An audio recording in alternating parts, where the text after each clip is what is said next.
On this episode, the legend, and I don't say that lightly, the legend Michael Ovitz is in the building. This guy cracks me up.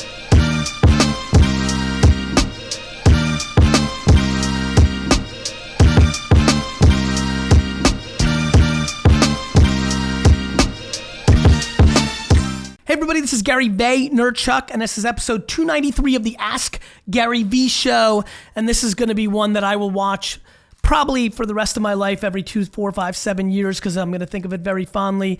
I don't throw this around very easily, but an absolute legend has walked in. The title, this book cover, I'm sure you're seeing it for people listening on the podcast, Google it. Who is Michael Ovitz is something that we're going to answer here. Please, Facebook, I know you're watching right now, please put in your phone numbers. This is a rare opportunity. Michael is such an icon and mogul of culture, which is what I appreciate, and I'll go into that in a minute. But at this point of his career and all the things he's focused on, the ability to actually ask him a question is far and few between. So I'm excited that our format is going to allow 2 or 3 of you to ask him a question. And as you listen, if you know who he is, I'm sure you've got 7 or 8 questions lined up. But for some that don't, as we start putting down the blocks in this episode, I think you're going to get really excited. Michael, thank you so much for being here. Thanks for having me. For the people that are watching right now that don't know who you are, what is the kind of 2 to 3 minute cliff notes of who you are professionally, personally, wherever you want to take it? I'm someone who started out in the mailroom at a large agency and went off with some partners to start our own company and started what I think to this day, 40 plus years later, is the definitive artist agency in the world. And that is? Creative Artist Agency. So for everybody who's not from the Hollywood world or the business world and you're playing in your own silo, CAA is a global leader today. Michael and his partners left William Morris, which is also a major player now within a merger, WME. In Hollywood land, this is royalty. You know, in every industry, I came more from the liquor business first and then Silicon Valley culture, which you've put a big flag in, and we'll get into that later.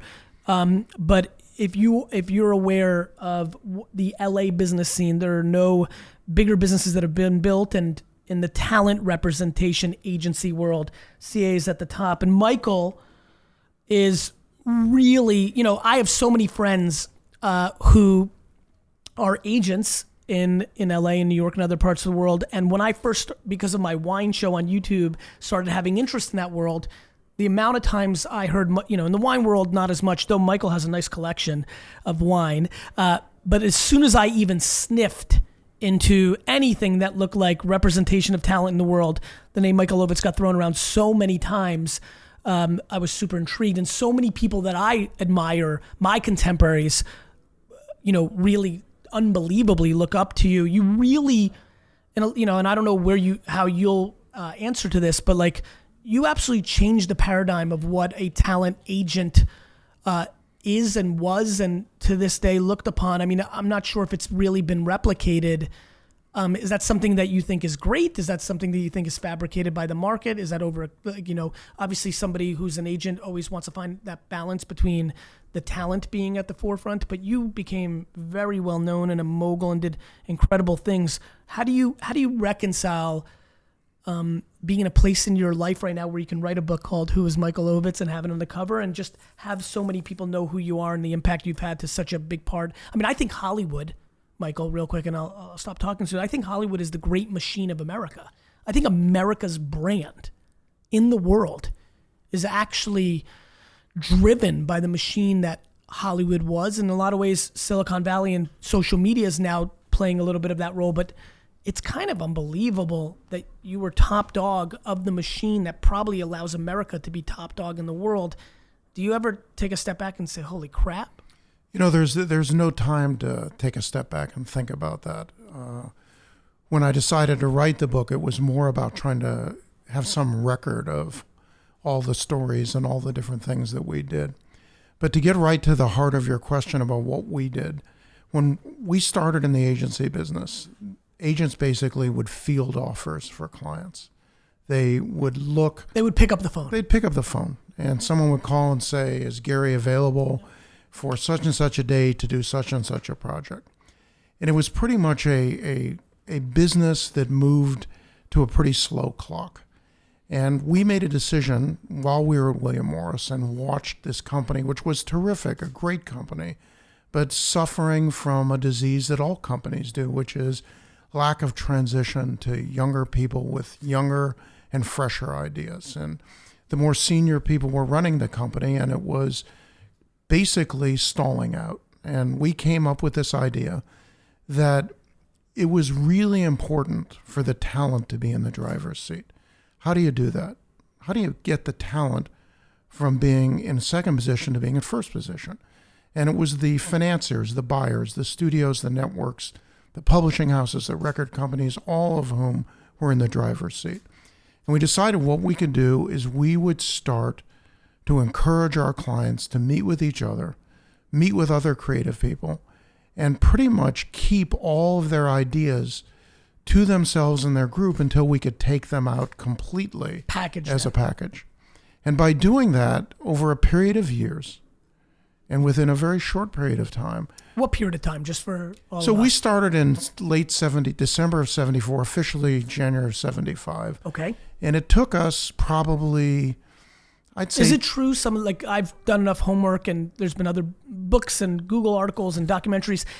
You guys were planning to start a little bit later, but then word within William Morris was heard, and this way you guys had to move quicker? Yeah, well, what happened was I went to the City National Bank, which was a local bank in Beverly Hills, for a $100,000 loan for us to get started. And I didn't think that they would call the treasurer of William Morris in New York. Right. And he called the CFO in LA, and he called the president, and they called us and said, you guys can leave, which was moved our plan along a little faster than we expected. So December, January, 74, 75. Yeah, and then I'd say by early 80s, we were in the position where we were selling packaged material with all of our clients. And for everybody who, I have a lot of people who probably don't know all the Hollywood, terminology. Package would be like a big star with a big director. Like what are the pieces of a package in the way that you guys created it?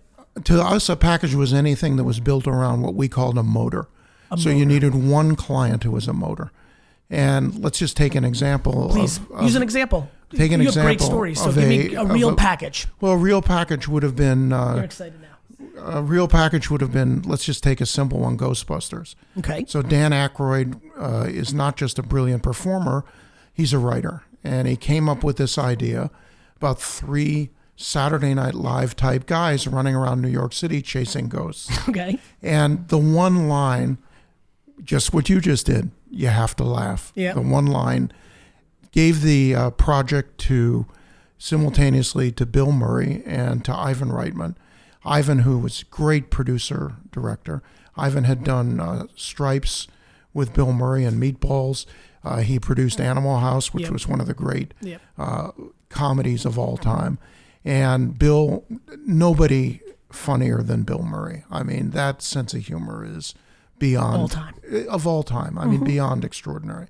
So Bill and Danny and Ivan met, and they decided on Harold Ramis, may he rest in peace, who was from Chicago's Second City, as a co-writer and the third Ghostbuster. And that put together a complete film right there. We had 3 stars, we had 3 writers, and we had a director. And then you go to studios you reversed the leverage to the package, which made bids instead of going and giving the IP. Exactly right. Normally, the studio would come to us and say, we have this script called Ghostbusters. And we want your star. We want this star. We'll pay $4. They'd say, we want this director. We want this writer. And they'd come one step at a time. We came with the whole thing completely put together for them. All they had to do is say yes or no. That's right. And we did not give them much time to say no. How quickly did the rest of the market... So this packaging, which gave you guys a competitive advantage of a new formula to go to market, did the other agencies quickly jump on board and start doing it themselves, or did they kind of sit and push against it for a while and then later succumb to it and do it as well? Well, fortunately for us, the competition was slow to react. And while they, in their inability to move quickly... Audacity. We started to sign... By the way, it's what's happening to VaynerMedia right now. Well, in the moments of their audacity, while they scrutinize it, We land grab. All I know is in the 2 weeks since I've been up here, it looks like you have double the staff. And so in their slowness, we started to sign other clients. And once we hit critical mass of a majority it was over, because you can't package without the elements. And we had 3/4 of the elements. So there was no competition. And it was the same problem for the studios. They had absolutely the ability to make contracts, but we had the creative people. So what we were trying to do was keep the creative people working together and hold their ideas until we could put them together completely. Facebook, if you're watching live now, I know a lot of you listening to the podcast are watching on film, but if you're watching now, please put in your phone number. It's an amazing opportunity to get a question into one of the legends of culture, in my opinion, obviously, because as we keep going through this, what Michael was able to do and disrupt, not only in Hollywood, I'm doing a little of the talking, bled in by doing some incredible work for Coca-Cola and other things, and started to disrupt Madison Avenue. And now in these days, and we've spent less time talking about this, so I don't know as much, but is spending an enormous amount of times in SF and with the contemporaries in Silicon Valley. So if you're in my opinion, because I have context to both the audience and Michael's career and what he's up to, if you were a creator and you want to ask a question in a macro, and often if you're listening or watching, you know how much I talk about history tells you the future. I think there's no better time to call now, so put in your phone numbers, give Andy kind of your questions. Andy's looking right now. So what happens next, Michael? So mid 70s, you started this company with two other, more than that, right? There were five of us. Later, across the way, it became kind of more core, like core 3, right? After five, right? For different reasons. One of the guys retired. One of the guys kind of took a little bit of a backseat, but stayed with us. Yep. But it was really Ron Meyer and Bill Haber and myself. And you guys had a core run for quite a while. We had a good run. It's really incredible, isn't it? Well, what was the biggest challenge of running a 3-headed monster? That's tough. I always say 2 cooks in the kitchen is already difficult. Well, I was really lucky. I had really good partners, and we all split things up in a really interesting way. Yep. So Ron was fantastic with the people inside the company, and also was great with handling actors and actresses. And Bill, no one better at putting television shows together. I mean, the guy had this extraordinary ability to read material and ideas and be like, and just instantaneously figure out if he could sell them as TV shows. And that left me an extraordinarily wide open field to run. So no one really stopped me from doing anything. And we had a different idea every week of what to do, a different idea. And these guys supported it. As a matter of fact, when we came up with the idea of working for Coca-Cola and handling all their advertising, worldwide ad budget of over $600 million. And their prior agency was McCann Erickson. They had 365 account executives. We came up with this idea that we could do this and do it better, and we could do it for less money, and we could do it with 6 people. And Bill Haber came in as one of those 6 people, and we produced over 35 commercials a year for 10 years, including the polar bears, which still run to this day. That's right. And we did it with something that is known well today, but in those days didn't exist. It's called outsourcing. And go figure. Yeah, what can I tell you? We were outsourcing animation. We didn't have to own all the animators. We were outsourcing all of the production. But our clients basically directed these spots, and we were doing 35 spots for the cost of 7. That's right. That were being done by the large agency. And it was incredibly well coordinated, and Bill spent an enormous amount of time on it. Michael, let's jump to the book for a second. When is the book out? Tomorrow. Amazing. So it's out here today, Gary. Right. I'm very excited. I'm about to sell this. I'm about to flip this real quick on the internet for a margin because people have to wait. You could sell those with your jet ticket. Exactly. Michael, what's the one story in here that is either a clarification? I mean, you have such. I mean, guys, I'm telling you, when you Google whether it's Steven Seagal, whether it's incredible the breadth. You know what's amazing about what Michael has done? A lot of us have careers, but we're known within our industry. What's amazing about being a pioneer and at the tippy top, and I'm talking number 1 of Hollywood, is like Ghostbusters. Everyone's like, oh, like my favorite stories of the old days is like which actor almost was who, right? I think you're Ron, managed Sylvester Stallone. Is that correct? That's correct. So I remember in somewhere I heard that Sylvester Stallone was almost Beverly Hills Cop. Do you know about this? I don't know what you listen. There's a lot of things that go on here that I don't know. Like I'm asking you. Like, is there's truth to that, right? There's so many movies. But tell me that one, because that one to me, when you think Eddie as Beverly Hill Cops, and now you're telling me, wait, Sly was strategically, or Ron, or you, or whoever was saying this would be good for your career because you're so Rambo'd and Rockied out. This can show a different side of you. Right. Just the thought that it was this close to Sylvester Stallone being Beverly Hills Cop, I think is fascinating. It is true, but you have to realize that these things, there are so many films that had different elements attached to them, and the elements changed. I get it. And they changed. Give me another one, Michael, because this is what I could sit for. Like, give me one, like, because to me, that's what everybody, people are like literally in the comments now, holy shit, Sly was almost, like, what's another one in the 11th hour that the actor changed out, or somebody said no and they regretted it forever? There's one in the book. Tell me. Schindler's List and Cape Fear, where Spielberg and Scorsese traded films. That's unbelievable. And Marty developed Schindler's List, and Steven developed Cape Fear. That's and wild. Steven wanted to do Schindler's List for a whole series of reasons, course. mostly Makes personal. Sense.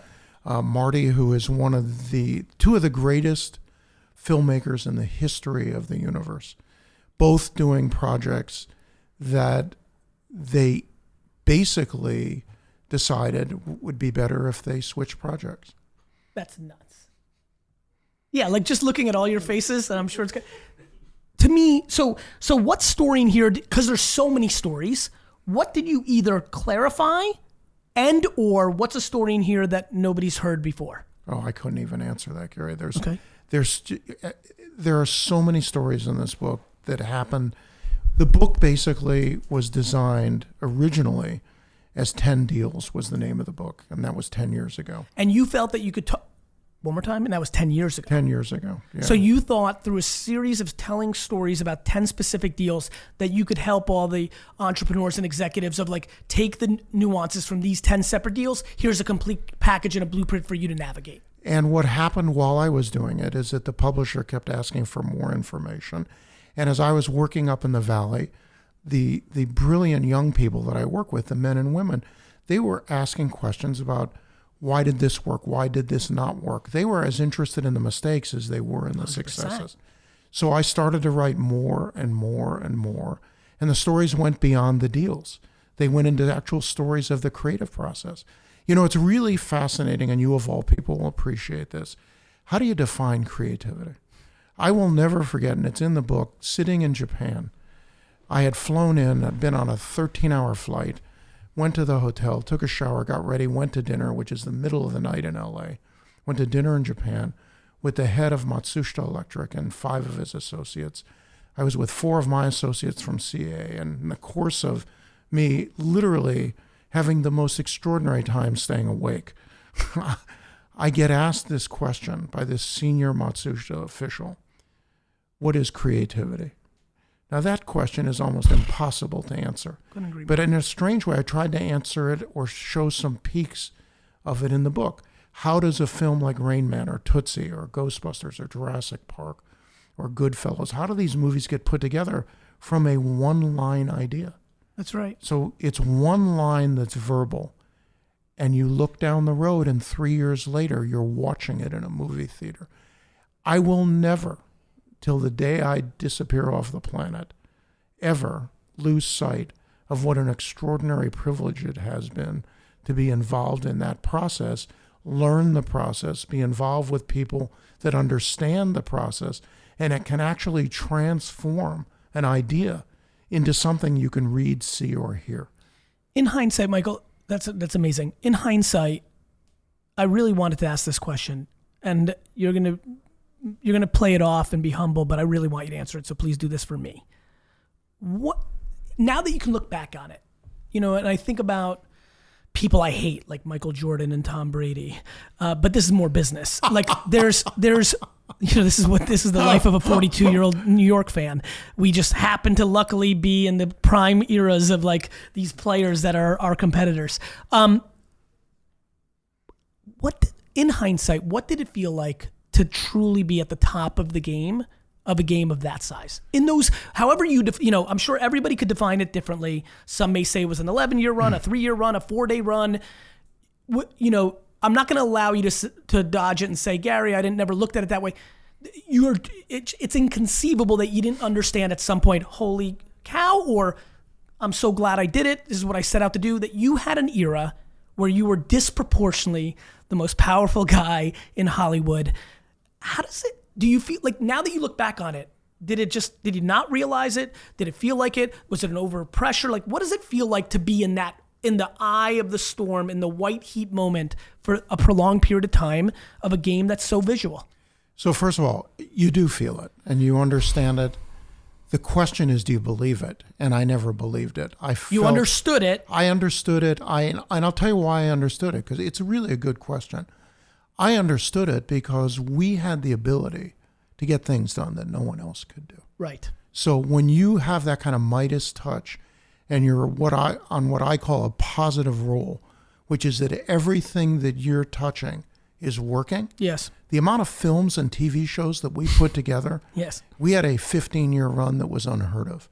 And I don't think it'll ever be duplicated. I think that's right. We packaged close to 300 movies, probably an equal number of television shows. And you've seen the list of the films. Yep. They're iconic. Now, does that mean that you let all that go to your head? We tried to basically handle it as best we could. But there are others around you that are affected. And there are people that write about you, or people that are jealous, or people that have been burned in the wake of the power curve. There's frankly a lot of negatives that get rolled into that great big positive. So for me, I used to try to say to the staff, we have this giant club. Don't ever, ever touch it. Don't even reach for it. Let's get a call in. Everybody knows that we have this power to be able to get things made. When we got Marty Scorsese's Last Temptation of Christ made, yes, which no one could touch or get done. Remember that. And when we got Rain Man made, it was a movie that languished. It was put into turnaround by Warner Brothers, which means they basically rejected it and said anyone that wants it could have it. We went through 4 directors and ended up getting it made, and it won 6 Academy Awards.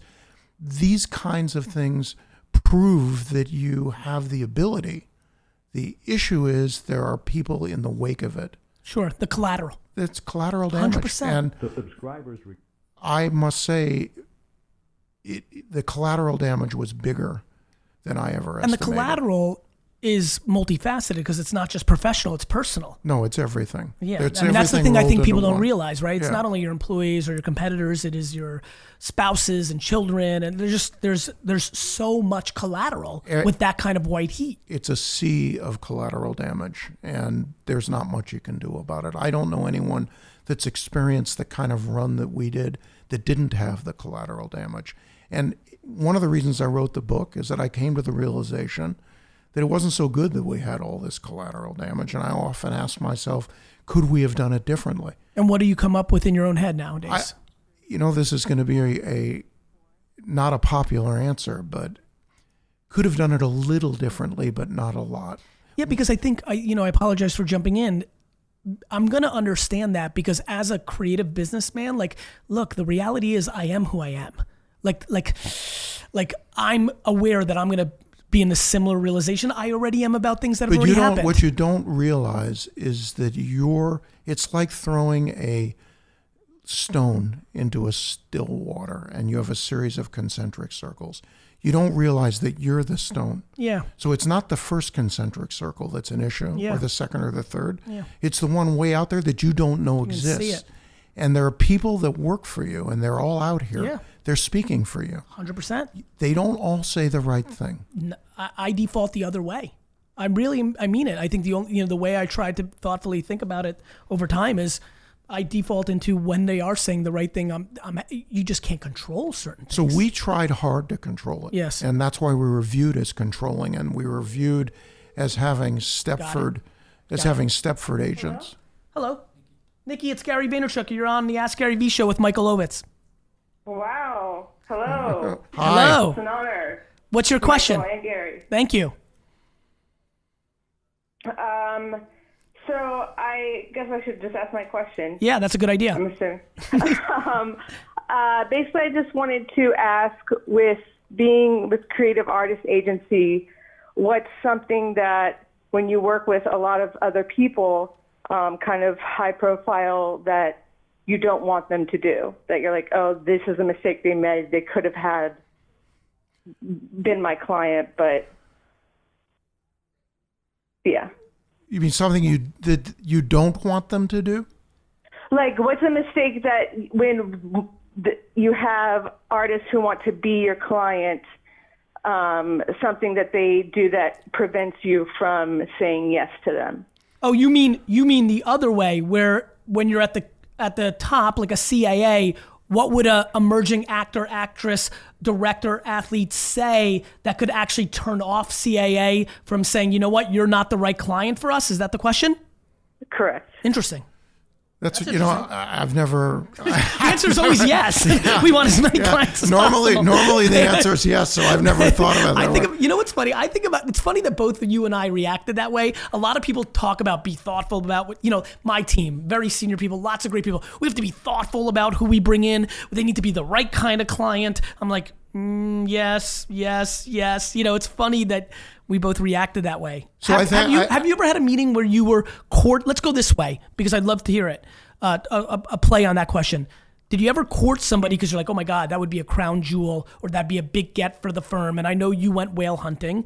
Was there ever, as you were whale hunting through the years, when you actually got closer to it, you said, oh shit, she or he is such a headache, or they have this vulnerability, or somebody in our stable has emerged as a direct competitor and we don't have the bandwidth? Was there ever, to her point, was there ever any of that? Yeah, we had one situation which was really difficult for us, which is as you've already mentioned, we handled Sylvester Stallone, and he was very competitive with Arnold Schwarzenegger. And Arnold was somebody that I really wanted to represent because first of all, he's the most terrific guy. Yep. He's really smart, and he really understood the paradigm of the action movie. Yes. I mean, better than anybody. If you look back at his body of work, it's pretty amazing. And I went after Arnold and wanted him, and it got back to Sly, and he wasn't particularly happy about it. And that's that. That was that. Is there a reason you're asking that question? Are you going through a path or anything, like you're trying to navigate? Well, the reason why I ask is because I feel like, as someone who's in Los Angeles and is, along with thousands, hundreds of thousands of other people, what is it? People always ask, oh, what should I do to get into the door? And so I was like, is there something that I shouldn't do when I'm trying to get into the door? Because that's a great it question. seems like everybody has an answer for how to get into the door, but not like, hey, make sure you don't do this. I think short of anything illegal, I think anything short of illegal or immoral, you should do whatever you feel you have to do to move your career ahead. We were lucky. We went after talented people. And at the end of the day, talent wins out. Always. And I think it's when you're young, you have to look for breaks. You really have to look for breaks. And they may be social, they may be business, they may be because you've got an idea. Let's not forget, we spoke about Stallone. This guy wrote a script called Rocky. On spec. On spec, on his own dime. And sold his damn dog. Everybody wanted to buy that script and move him out of it. And to his credit, he said, no me, no script. And that's hard when you're hungry. It's really hard. It when took you're hungry, a lot of guts to do that, because he was offered a lot of money for that script. The thing that's different today than some of those years past for Sly, or when you were at CAA, is people can now go direct to consumer. You can now produce content and use the distribution of an Instagram or YouTube or a podcast to absolutely give you leverage to be courted in a very interesting way. In the way that you created packaging with leveraging to studios, the human can now create content to build leverage to have people bid for them. Absolutely. I mean, that's what happened to me, by the way, real quick. My little quick CA story is I started a wine show on YouTube in 2006, and in July of 2007, after showing up on Conan on late night, because the producers reached out to me because they were watching it on YouTube, the next morning I had an email from Endeavor, before the merger, William Morris, others, everybody ironically but CAA, then said on my show that I was going to Hollywood, to find an agent. It was like this funny joke because I thought it was crazy. And then I got an email from some people that worked at CAA. They were having a fantasy football draft that day. And they said, why don't you come and hang out with us? I said yes, but they didn't say they were from CAA. They said, what are you doing here? I said, I'm going to see these Hollywood agents.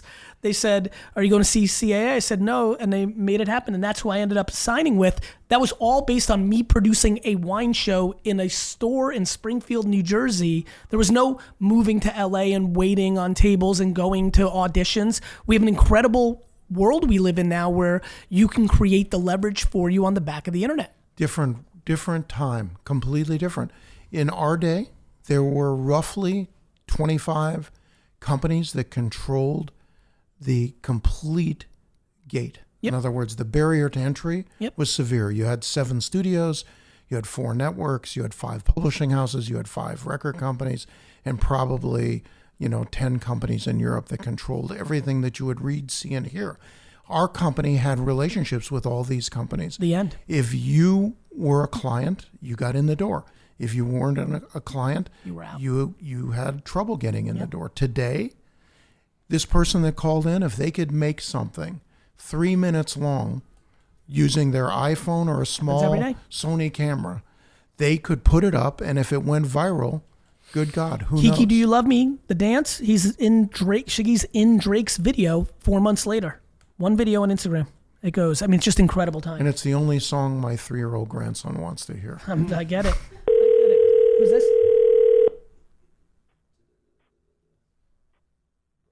Brad?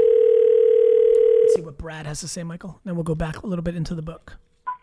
Good afternoon. This is Brad. Brad, this is Gary Vaynerchuk, and you're on the Ask Garyvee show with Michael Ovitz.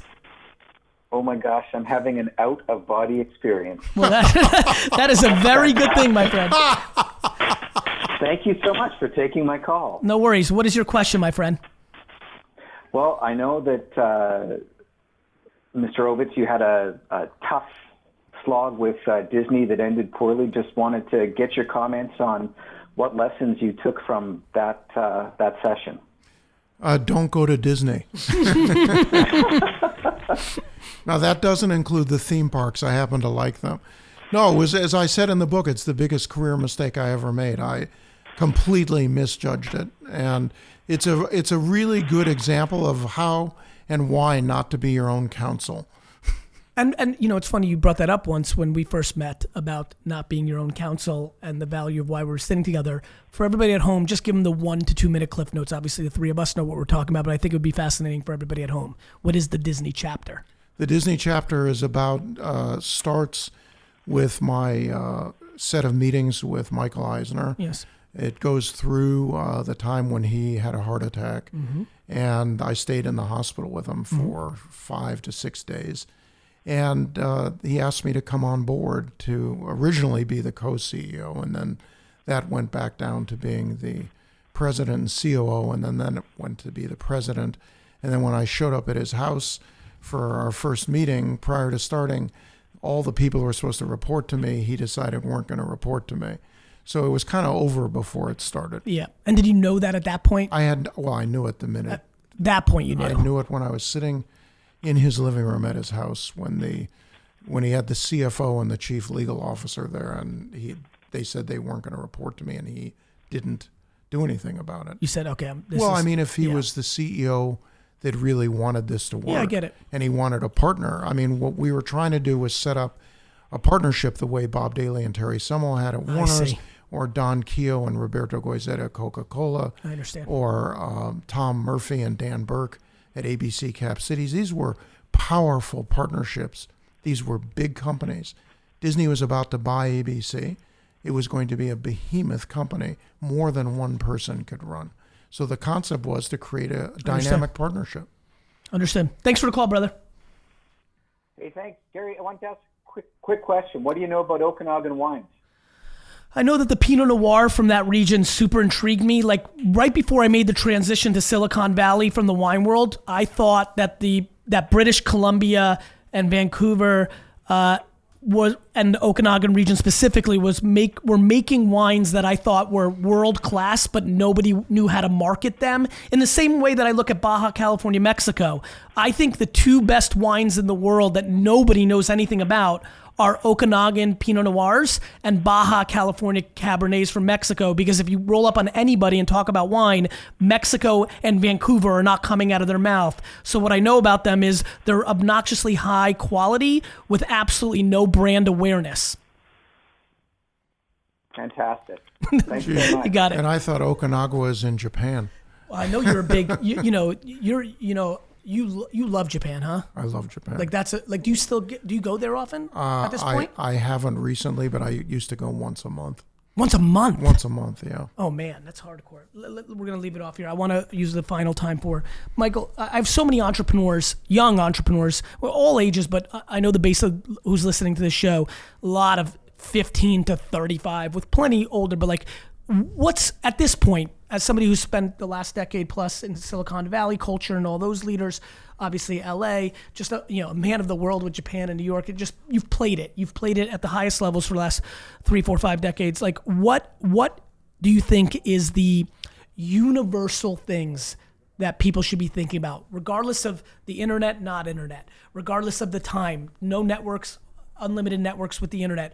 What are the traits or the characteristics when, what you've had is a really amazing first eye view into both creative and business titans that have been able to be successful. It's not just, that's what's so beautiful about the business you had, and much what I like about Vayner, it's that I get other views into the world. You've had that at the highest levels. Are there a theme or two of individuals that are able to succeed, or is there anything that stands out? So great question. Nothing has changed for me from the day I started in the entertainment business through today when I work up in the valley between San Francisco and San Jose. It is all about the person. 100%. It's all about the person. Nothing else matters to me. They could have an idea that you think is good. If the person's great, invest in the person. Maybe their second or third idea will be better than their first. But it's all about... Give me a historic story in pop culture that I think we'd all enjoy, that you so believed in the person where their first idea wasn't as strong and the second one was they made, Transformers or whatever. Well, you can frankly look to almost any director and their early work. Yeah. But you look at their early work, it doesn't look anything like their mature work. Or you look at some of the actors that started out. Sidney Pollack, who's a great director, who was very important to CAA, started out as an actor. And frankly, he wasn't a great actor when he started out. He started out with Redford, and Redford turned out to be a better actor, and Sidney turned out to be an extraordinary director, who then became a great actor. And if you remember his role in Tootsie, where he played the agent, which I thought was really kind of fun since I got to coach him. And everyone starts out slow, and the careers that to me are the best are like trains coming out of a station. Momentum. I am not big on instantaneous stardom. I don't think... You think it's a vulnerability? I think it's a huge vulnerability because there's nowhere to go but down. Can you think of an example of somebody who was able to calibrate instant fame and then build on top of that over time? Does anything come to mind when I say really. that? I don't want to comment on anybody's career per se, but I will say that in the music business, it's a big danger. Yeah, right one now. hit wonder as a first song. It's tough. It's really and it happens dangerous. so fast. It happens fast. They come and go, and it's really unfortunate. We were in the business of building careers, Gary. We were in the business of marathons. We were in for the long run. Yeah. When you meet Tom Cruise at 19. You want to make sure that it lasts, especially when you believe in the person. You don't want to have somebody flame out quickly. And by the way, with bringing up the point that you raised, when you look at today's world with instantaneous communication and 5G around the corner, oh my God, it's just too easy to flame out. You know what I love about you? That I have so many people I interact with. The fact that I believe that 5G is one of the most outrageous technologies that are here. This is not like wait to what have you. And the fact that so few people are bringing it up, and the fact that you drop that subtly in this interview is like, I personally enjoy that. I tend to do things like that, make references to things like Do you believe that anybody, like, are you stunned by how few people understand how big of a technology change 5G is going to be over the next couple of years? What I'm stunned by is how few people in the world really have grasped the changes that technology are bringing right now beyond what they think. They think they're big, but they're humongous. And when they start looking at what's happening coming down the road, 5G is the tip of the iceberg. Yep. Let's get into AI. Sure. It's a whole different game. 100%. I mean, the applications for this are beyond comprehension, particularly to businesses that are stratified businesses. These businesses, these big businesses, the Fortune 500 companies, this has got to be at the very top of their agenda of priorities. Yeah, but it's not, because everything's Wall Street dynamics and they're trying to maximize margin every 90 days. One of the things I learned early on is don't think in quarters. And I learned that by traveling to Asia in the 80s. Don't think in quarters, start thinking long term. Watching how different cultures react to different things. The other thing I learned in Asia, which was great, is have some respect for your elders. And now that I'm an elder, I like that respect. You like that much more now than back then. Michael, what parting shots? What did we not cover in this session that you'd like to talk about, or anything that's on your mind, or things that you'd like people to think about? No, I don't. I think you've covered pretty much everything. I mean, there's a zillion stories in The Naked City. That's right. And I've got a lot of stories in the book. Let me ask one then thing, the 4 to 7 to 11 people that you gave this book to already that have read it, right? These are clearly people that have been your friends for 30 years or a family member. What's been the feedback you've gotten from this book that either feels best and or is most surprising that you didn't see, but 3 people have commented on that already? Well, the person that I gave the book to through the whole writing of the book is the person I live with. And Tamara Mellon, and she's the one who would say to me, "You're full of shit. Change that. This really Boring. stinks. This is awful. This is the person who I trust." And she's been pretty positive on the end result. And how does it feel the day before the book? Are you excited? I mean, you were, am I correct? Like you but you had some, like, you were very interested in the publishing game back in the day, and like you saw a lot of opportunity in that space that other people didn't see.